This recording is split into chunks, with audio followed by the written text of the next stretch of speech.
Hello, everyone. Welcome to the Quantum Recovery Podcast. Today we have Kelley Erickson, who was actually on our Quantum Healthy podcast a couple weeks ago. And we also have Laura, who is my co-host, joining us today as well. She is the co-host with me on the Quantum Healthy podcast. So today we are going to hear Kelley's quantum recovery story. And usually when I have a guest on this podcast, that is what we are talking about. So just a little recap for those of you who, maybe you heard the other podcast, maybe you haven't. But in our last episode, we really focused on healing trauma. We talked about ACEs. We talked about dopamine. We talked about complex PTSD and the frequency of emotions. And we may touch on some of those things today. Kelley, I know you shared about your massive anxiety and the progression of your use, and we'll definitely probably hit on some of those key pieces of your story. But just for those of you who don't know Kelley, Kelley is a functional mental health practitioner. She's also a functional nutrition coach and holistic health practitioner who specializes in helping women restore their vitality after childhood trauma. So our aim today is to really talk about how we heal in our addiction recovery, how we become recovered. Yeah. Recovery is, yes, we work a program, we say that word recovery, but I know for me, when I would say that word recovery for all those years, I I had this idea that I didn't I always needed to heal. Like I was in recovery. When am I going to be recovered? So I like Mhm. to just define those two terms. And yeah, quantum practices and principles can help us become feeling at least recovered, even though we still work a program of recovery. So Kelley, I'm gonna hand it over to you, and you can kind of start with your story a little bit and really wherever you feel you want to start that. Sure. So thanks for having me. I'm excited to chat with you guys again today. I really enjoyed our last conversation and it went so well. And now I'm feeling a little bit emotional. And I don't know why. Maybe it's because there's a full moon today, or maybe it's because Oh, we're actually specifically going to talk about like the addiction component. I don't know. Hopefully, I can make it through the episode without crying. you're okay. You're in good company. Shall I go get a Kleenex box? Yeah, maybe. But so, yeah, I grew up with two addicts for parents. My mother was an addict of anything she could get her hands on. I think eventually it was crack was her drug of choice. My father was an alcoholic. And so, I grew up in that environment. I grew up in anybody who's listening. If you had a parent who was an addict, you know how very dark that world is. Addicts tend to live in the dark, quite literally. They're not out a lot during the day. They prefer the cover of darkness. So a lot of my traumatic situations took place at nighttime. And probably, I mean, it was middle school. So probably about 11 or 12 years old is when I developed pretty serious sleep problems. I just stopped sleeping. And by high school, I could be up until 4 o'clock in the morning, just laying and praying that I would fall asleep. And then my alarm would go off at 5 or 5:30 to get ready for school. So by high school, my sleep schedule was just, it was a wreck. And yeah, so I, I needed things to help me cope.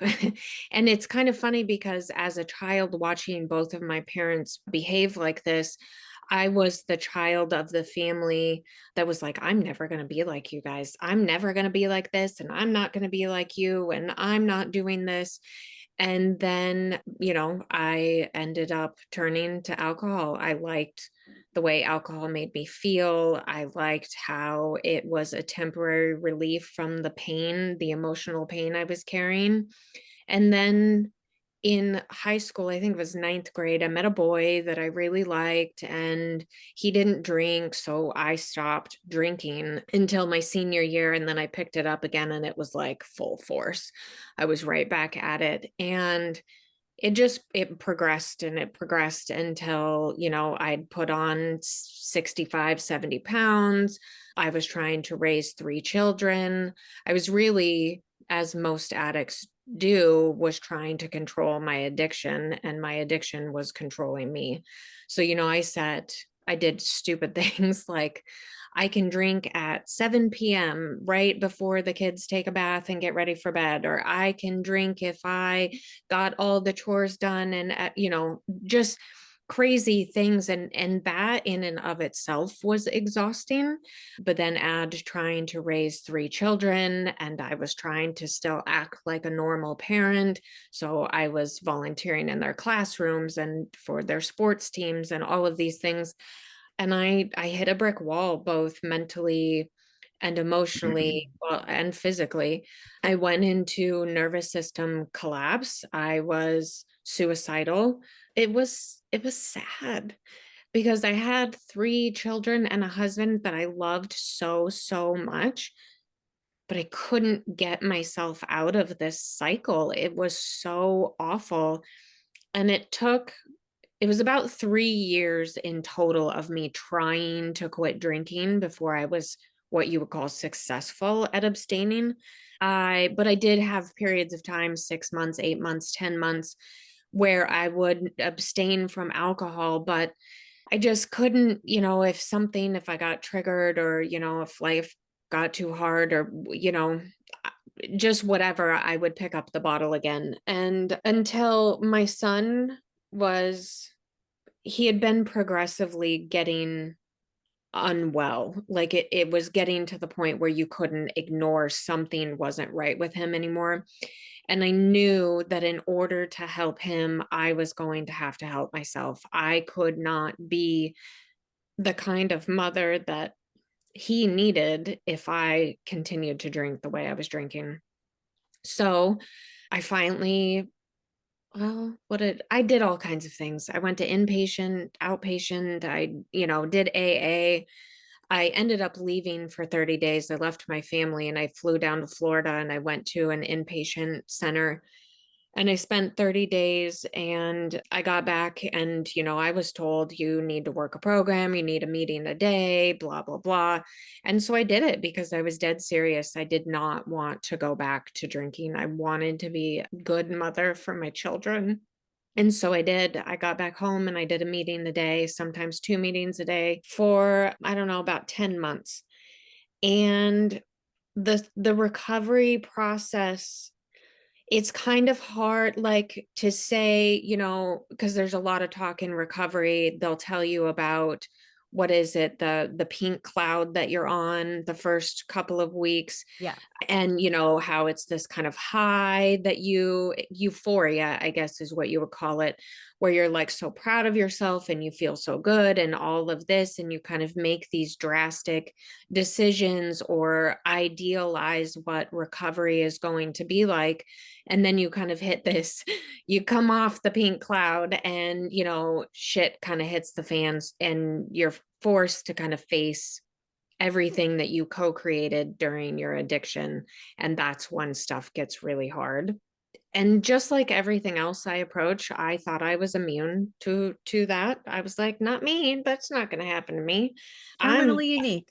Yeah, I was an alcoholic. That is kind of one of those key characteristics that we tend to have in common, is that, we can do it better than anybody else. And so, yeah, that wasn't the case. I was forced to, kind of deal with everything that I had co-created in my state of addiction. But, when we talk about the physical body, it was hard for me to separate what was post-acute withdrawal syndrome from trauma. Like, because before I was this kind of heavy of a drinker, I had already experienced significant trauma. I had already, experienced significant circadian rhythm disruption. Like, I was already an emotional basket case. I was already, disassociated. So what I experienced after cutting out alcohol, I couldn't really tell the difference between life before and life after, so to speak. Mm. And I'd been drinking for so long. I started at a young age. So again, it was really hard for me to differentiate what was the recovery process and what was just a byproduct of the childhood I had. Yeah. Wow. That is you've come a long ways. Yeah. I when I look and think back now, or when I hear a story, like, because I have this other lens now that I look at addiction through this lens of quantum biology, I haven't dug too much into all of this, but like when we think about our mitochondria and our nervous system and everything that we're putting it through, like, and then with the environmental toxins and everything else that just kind of bioaccumulates, like, because we all know that when you put addiction on top of anything, it makes it worse. Yeah. So you got underlying health issues, you got addiction, just making it worse. And when we're just a person moving through this world, and we're running into just all of these things that are going to, wreak havoc on our biology, basically. And then we have addiction on top of that. Like, I guess what I'm asking you, or what I want to ask you is, would you be in agreement that, I mean, it doesn't really matter what drug the person's using, but addiction probably wreaks the most havoc on our mitochondria than anything that I can think of. Like, because you have all of that stuff over here, yeah. And then you have a person that also uses alcohol every day, who also uses pills every day. And yeah, what are your thoughts about that? Or do you think about that when, like, you think Yeah, about I like mean, how far you've come in recovery? I do sometimes think about how far I've come, but sometimes it feels like it was such a different life time and like a lifetime ago, even though it's only been 6 years, that I almost don't remember sometimes. And I know that that can be a little bit dangerous for an alcoholic's mind. Not that I think about drinking or that I think I'm immune to being an alcoholic, but just we can kind of get a little heady about ourselves and forget that we had a problem and that we created problems and that, so I do try to remind myself at times, especially if I feel myself getting like a little bit heady or a little bit ego-y about myself. It's like, whoa, whoa, whoa, slow your roll there, girlfriend, but I have put in a lot of work in my recovery. I was told pretty early on, both in the treatment facility and by my sponsor, that I had to create a life that I didn't want to run from anymore, because that's what addiction is. We're carrying so much pain and we can't bear to face the pain. So we choose something that's going to numb the pain and distract us. And so that's what I did. I got started right away. I mean, I put a lot of focus towards my son's health and what I could do for him and, started studying and researching and all these things. But real quick, I hired a life coach. Then I incorporated exercise. I went back to school for nutrition. I made sure that I was doing the things that I had always wanted to do but never did because of my fears or my shame or, because I was busy drinking or hungover. So, I spent a lot of time curating a life that I didn't have to run from anymore. Well, that's a lot of things. And I was kind of like addicted to, because I didn't in my story, I didn't have treatment. I didn't have like a formal treatment setting where I had clinical staff or whatever. So, like, I remember being like addicted to the self-help books, and I wanted to go back to school, and I was in skincare at the time, and I was a makeup artist. So I was looking at everything, and I just remember kind of just being addicted to that. So, like, almost, well, speaking for myself, and you could speak for yourself, but you just listed off a lot of things Yeah. to create that world. And it's almost like a cross addiction to good things can Yeah. happen we're in those early stages of recovery. For sure. I mean, because if you think about it, there's a lot going on energetically, both when we carry a lot of emotional pain, but also when we're using some sort of substance to numb it. Emotions are energy. It's energy and it's supposed to be in motion. But if we are stifling our own emotions and essentially putting some sort of weighted blanket on ourselves, that energy has nowhere to go. And so when we quit using substances, or we're ready to face the pain that we've been carrying, there is a lot of energy that needs to come out. And if you are sitting idle, and nothing against this or judgment, but if you're sitting idle and just, watching TV, or, not really putting that energy towards something, you could end up relapsing because there's this build up and it needs some sort of release. So it can be viewed a couple of ways. Of course, there was some avoidance in the whole process of me taking on so many projects, so to speak, at a time after quitting alcohol. But for me, I'm a generator in human design. I naturally come with a lot of energy.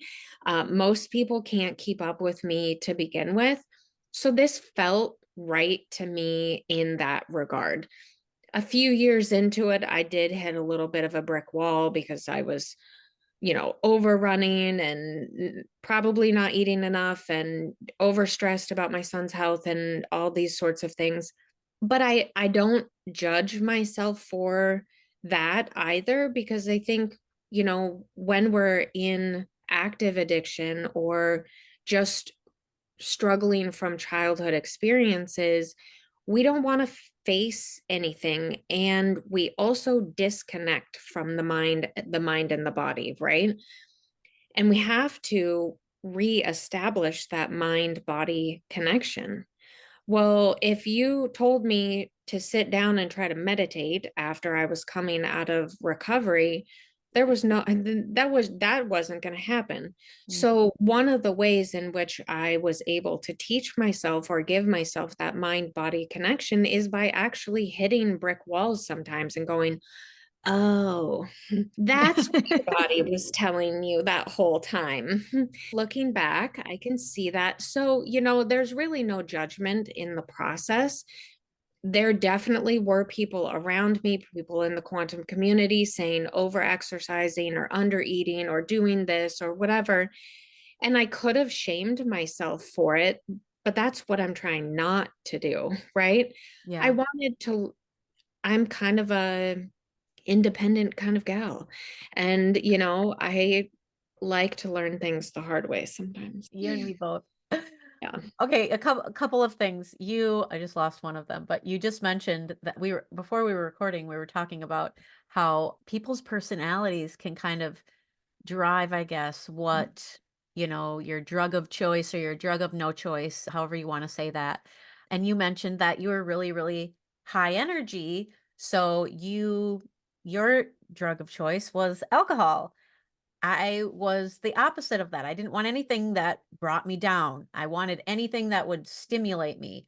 And I certainly didn't want anything that made me eat food or have the munchies or anything like that. So I avoided basically anything that was, I guess you'd put in the category of downers. And I only used things that were stimulating. And so yeah, would just love your thoughts on that, and just your observation too, just being in the community and also helping people. I'm sure you've had some people that you've helped by now that also have addiction. Yeah. So I think there's a couple of components. So one of the emotions that I struggled with the most throughout my lifetime was anger. Not feeling comfortable expressing boundaries, or, honoring myself and self-worth through boundaries. And so that would put me in situations where I would get taken advantage of or not treated kindly. And then I wouldn't feel comfortable getting angry that boundaries were crossed. And so anger was one that was just an emotion that just brewed beneath the surface. And when you look at alcohol and what organ it impacts the most is the liver, and the liver is associated with the emotion of anger. And so there's definitely a connection there. I mean, I initially used alcohol as a way to help me escape my anxiety and kind of bring me out of my shell so I could socialize, because otherwise I couldn't. My anxiety was way too bad. And but it didn't take long for alcohol to become a means for me to express anger. So it was this dynamic relationship that alcohol kind of gave me the fuel to tap into that side of myself that I wasn't comfortable tapping into in day-to-day life. But alcohol damages the liver, which can add fuel to the fire for anger. So it actually just makes it worse. You're not using alcohol as a healthy expression of anger. You're Right. fueling the anger. But then also, alcohol is a depressant.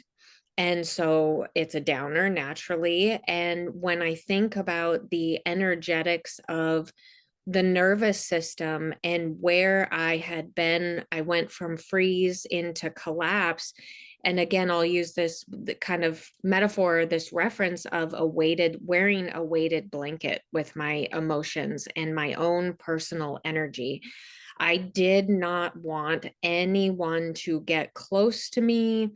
I didn't want to be vulnerable. I had my arms crossed a lot, and then I think about alcohol and how that further wearing an additional weighted blanket, it's bringing you down even farther. And so then what I know about shame and how shame is tied to self-worth or a lack of self-worth.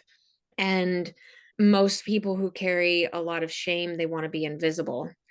And so, using a downer to depress the energy within the body to essentially create some level of invisibility. So it is very interesting how we pick our drug of choice. And I don't think it's a coincidence. I do think that it highlights a lot of what's happening in the emotional landscape, but also the nervous system and kind of our genetics or our inheritance. Yeah. Yeah, I'm trying to think about some of the reasons why I was a stimulant user. And, I guess I always wanted to hide and run away. And when I was using stimulants, I was okay to be around people. Like I gave myself permission to do that. I was a little bit more comfortable. I felt like I was getting things done, but I was getting nothing done. But I had this like sense. I mean, it's a very euphoria kind of world that you create when you're living in that. But yeah, it's funny because I also definitely had some anger issues. And yeah, with emotion code, was that what you were referring to? In emotion code, I know that the anger sits in the liver. And I know like believe the lungs is grief. Yeah. Or that's one of the big ones anyway. So yeah, I've always found it fascinating about It that. is. Yeah, each organ has a resonant frequency, and so, each emotion has its own frequency. And so when you are harboring certain unresolved emotions, it's going to tend to impact that particular organ that it resonates with. And Yeah. so, yeah, it's Interesting stuff. yeah. Now, what the thing that had slipped my mind, I remembered. Okay. So I was very curious since we're talking about quantum recovery, and for those of you who are new, it's just bringing the quantum practices and principles into our recovery from our addiction. When did that start for you? How many, like, was it right away? How many years maybe did you have before you started? Oh, I need to look at my circadian rhythm because you mentioned at the beginning that everything happened in the dark with your Yes. parents. Mhm. And that, yeah, I mean, when the sun was coming up, that was a sign the party is over. Yeah. It was not a sign to, oh, it's a brand new day. it was a sign that we'd scurry back into our little caves wherever we came from and isolate until the darkness comes back. So I would love to just understand where the quantum practices started to come in to play for you, and what did you see from that? Yeah. So when I went to the treatment center, we had the option to use the swimming pool for like 45 minutes before they started serving breakfast. And so me and this other girl would go out and swim laps. Well, it just so happened to be, sunrise time. So I didn't know anything about quantum principles or practices at the time. But what I did know is there weren't going to be any men out there. And so that was the time I felt comfortable getting in the pool without men being around. So I took advantage of it. So right away, I was exposing myself to key sunlight times. And then when I went back home, I mentioned this in our other podcast, I chose an AA meeting that took place in the morning, and it was called Dawn Patrol. And so again, I was continuing with Sunrise. And then I did those meetings for about 8 or 9 months. And then when I quit those is when we were leaving and traveling in an RV. Well, in order to travel a whole day's worth, we had to get up at 5 o'clock in the morning and pack up the RV and be able to be on the road by 5:30 or 6. So again, continuing these quantum practices. And it wasn't until about a year into our travels. So I was about 2 years sober, roughly, before I learned of actual quantum principles. And where I saw the biggest shift in my life was by adding the ketogenic diet. And so I added that, which, there's tons of research about its ability to shift metabolic health. And I was a metabolic dumpster fire, so to speak. And so doing the ketogenic diet combined with sunlight, safe sunlight exposure, I mean, life just changed really fast. I mean, the only words I had to describe it at the time was that it was healing my trauma somehow. Like, I did not have a quantum background. I did not understand the energetics of emotion, like I didn't get it, but I knew what I was doing was somehow healing my trauma. And anybody who's listening, I don't want to give the perception that the inner work doesn't still need to happen. But when you have the kind of trauma that I had, and you go into a state of collapse, and then you double up on that with your addiction, your body is so out of alignment. Like, it has stored so much memory and emotion and just chronic tension. And to think that like this diet and sunlight is helping me shift my trauma, like I could not make sense of that.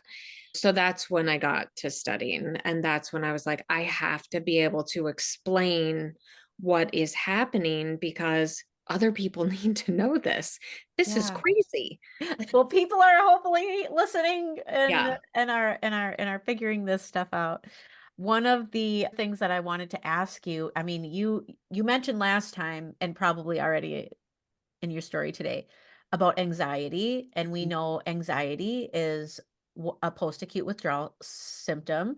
So, and with that, like sometimes we don't know, like, was it prior our use? Was it because of our use? Was it because of the substance? There's always, well, with alcohol is an anxiety reliever, hence the vicious cycle of anxiety, right?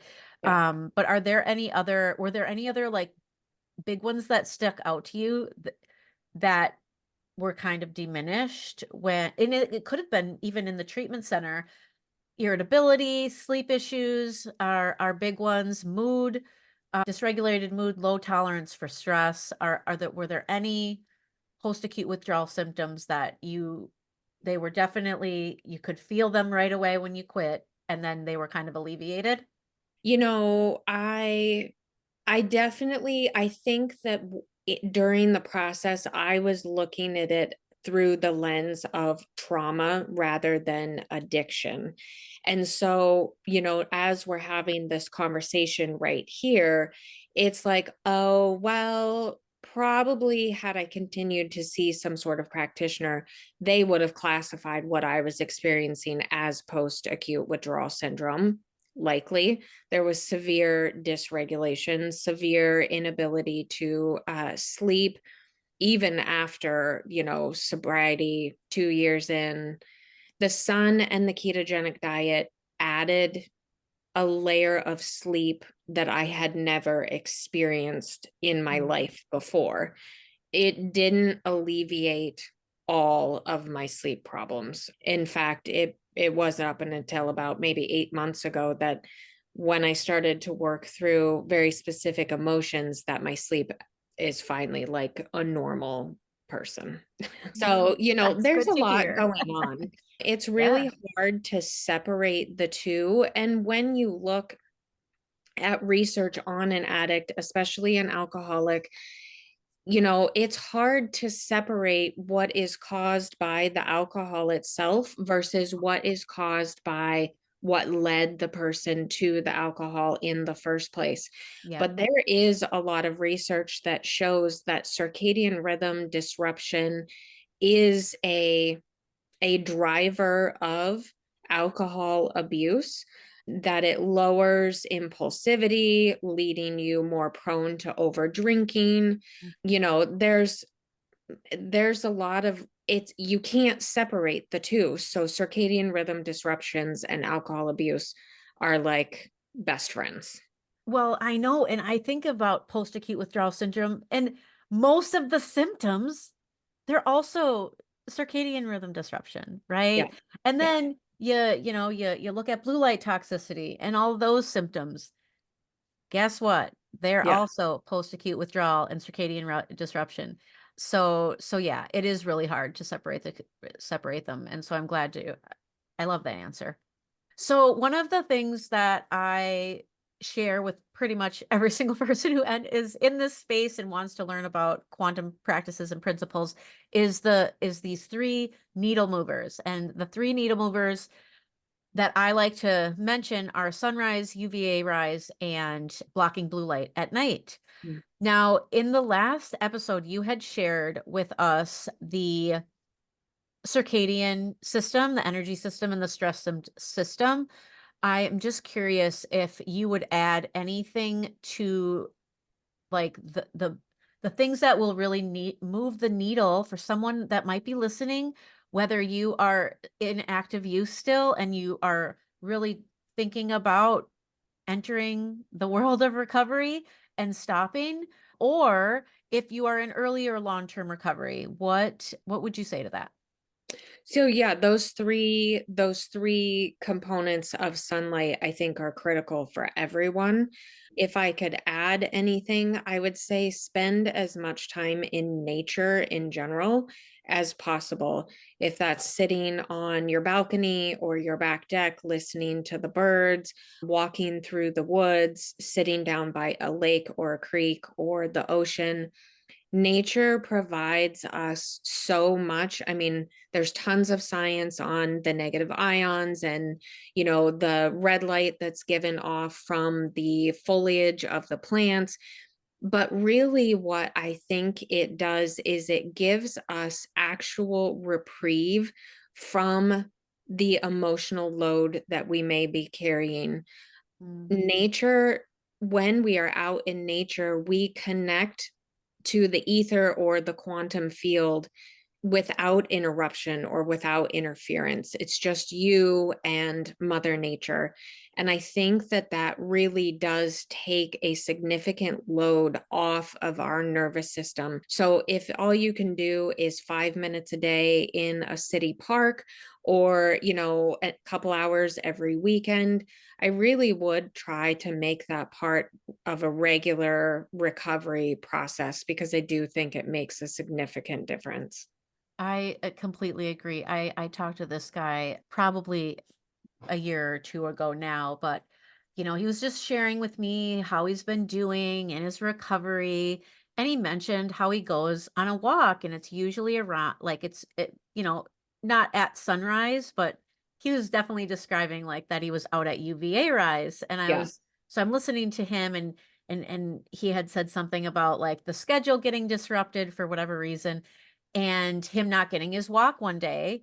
And this had happened a couple of times and he said it significantly um impacts his mood, Yeah. right? And so yeah, be I and for a lot of us too, like that's a part of our higher power, right? Is Yeah. nature, oneness, universe. And so I think that connecting with that also has not only it's healing for our body, our physical, but it's also healing for our spiritual and our emotional too. Like it really hits all the Yeah. sides of the triangle that it needs to. Right? Yeah, for sure. I mean, and walking itself is a form of meditation. So, if you're not someone who can sit down and turn everything off and, kumbaya, walking is another way to tap into that meditative state while being outside. Absolutely. I love that. All right. So I'm going to ask, well, first, before we come to a close here, are there any pieces that I may not have asked the question, but that you wanted to bring out today, that you wanted to mention? And it Yeah, could be really, if anybody is still in active addiction, or if you're in recovery and contemplating using again because you just don't see life getting better, I promise you that these quantum principles breathe new life into your existence. Mhm. And if you make it part of your daily practice, and it's an effort, right? You have to carve out 5 minutes in the morning and, take your lunch break outside and, put in a couple different bulbs in the evening time. But to be honest with you, it is what is going to give that fuel to the fire to get you going or keep you going again. There are tons of people out there like Andeea and myself that know exactly how destructive addiction is, and you can see that there is life on the other side of it, right? Like it just breaks my heart to think of people still suffering. I know. I know, me too. Thank you so much, Kelly. So, on our other podcast, we always ask, what does quantum healthy mean to you? And so today I'm going to ask you, what does quantum recovery mean to you? You kind of touched on it, but Yeah. Yeah, I mean, just developing a life that you don't have to run from anymore. And there's just so much, the internet and social media and blue light and all this stuff is top of mind in terms of mental health and how it can have a negative impact on us. But on the same token, it's a place where we can meet like-minded people. And there are so many people out there, so many different walks of life that have been through addiction themselves or touched by addiction. So Mhm. there is no reason to feel isolated or alone. You know, you can connect with people all across the world that have similar stories to what you may be struggling with. And so, it is entirely possible to meet people just like yourself. Amazing. Thank you so much for coming on and sharing your heart and being Yeah. so vulnerable and sharing with this community. I think that yeah, we can't talk about it enough. Like it's something that it's part of my mission anyway. I'm constantly sharing my story with who needs to hear it. And you do just such incredible work. Let people know where they can find you if they want to work with you. Yeah, so I'm on Instagram. My Instagram handle is Kelley Croft. It's KELLEYCROFF, as in Frank. And I don't have a website right at the moment, but my girlfriend Lauren and we do host a podcast called the Quantum Connection Roundtable. And so you can find us on Spotify and listen to that. And yeah, that's how you can reach me if you want to work with me, or just follow me on Instagram. I try to give away as much information as possible because I think everybody deserves to know, and not have to always pay for some sort of resource. So, Yeah. Yeah. No, your posts are beautiful. And yes, please everybody go check out Kelley's Instagram. It is a wealth of knowledge in there for sure. And the podcast is wonderful. And yeah, I've listened to almost every episode now, I think. oh my goodness. It's so good. Thank You're, you. you're you're missing out if you haven't explored it yet. So, Laura, you visited with us today and sat in here. Do you want to share any reflections before we close out? Oh, yeah, just really thank you for the honor to sit in and hear this, hear your story, Kelley. Really, the two of you, I'm a bit in awe. You both have come through so much, and just think where you are both now. You're changing the world with your stories and being vulnerable and sharing these things, like about shame and just these places that you guys went to, and look at you now, and I'm so proud. I'm proud to be friends with you. Yeah. Yeah. And the resources, like, I love your Instagram. I need to get back. I haven't been so much on other people's accounts lately. I need to get back because it's where I learn Yeah. about melanin and your insights in quantum health. I don't know too many people that understand it and think so deeply to connect dots the way you do. So yeah, just wonderful. And I'm new to your podcast, but I'm addicted. I'm gonna say you and Lauren have they're interesting conversations. You never know where Yes. they're gonna go. Yeah. Yeah, Yeah, so we do. We kind of go off the rails sometimes, but it's such a fun, like if you took the two of us and put us in a room, we might look like we would be polar opposites, and we have different language, but really we both recognize that we're saying the same thing. And so I think we really do complement each other really you well. Oh, Yeah. you do. You really do. well. Absolutely. All right. Well, thank you everyone for listening to this episode, and please share it with someone who you feel would be open to listening or you feel needs help. Please do share this with them. And we will see you next time. Thank you so much for listening. I hope you found value in this information. And if you did, please share it. Another way to support the podcast is to leave a 5-star review.